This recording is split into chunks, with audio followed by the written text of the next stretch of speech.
Hello mga beshi, makikipag-birthday yan nga po si Athena. Kagigising nga lang niya kaya wala pa siya sa mood. Natulala na nga ayaw nga kumurap mga beshi.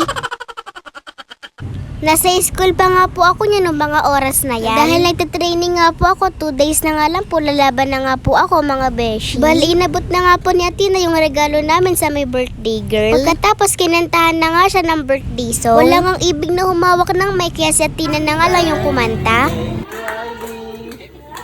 Happy birthday, Miley. Happy birthday, happy birthday, Miley.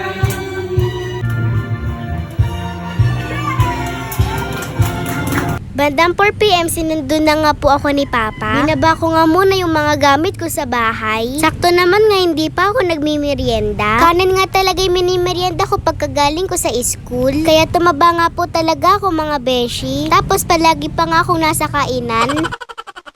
Bisita nga din pala yung kumare ni Mama. Si Miley nga pala yung may birthday, anak ng pinsan ni Papa. Inunan na nga po tong pinalaro itong pabitin. Dalawa nga po yung nakuha ko, tagisa nga po kami ni Athena. Ayaw pa nga kunin ni Athena, yung gusto pa nga yung sakin. Kaya naman naging dinosaur nga dito.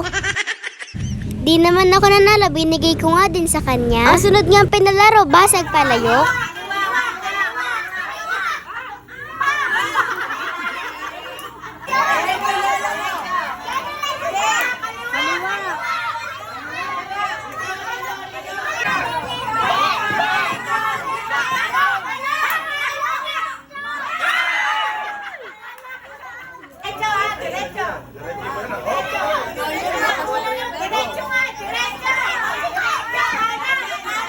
Kanan!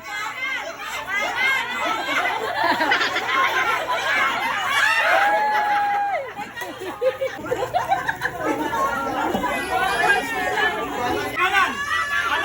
Kanan! Kanan!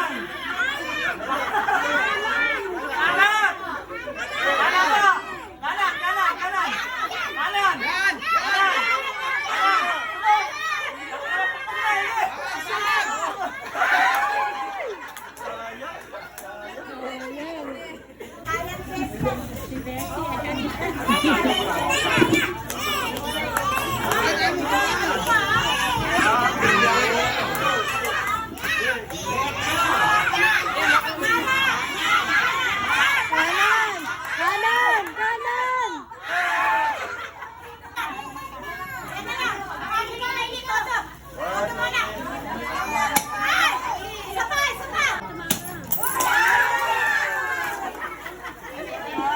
Jenny, hindi makapulot, hinihinga.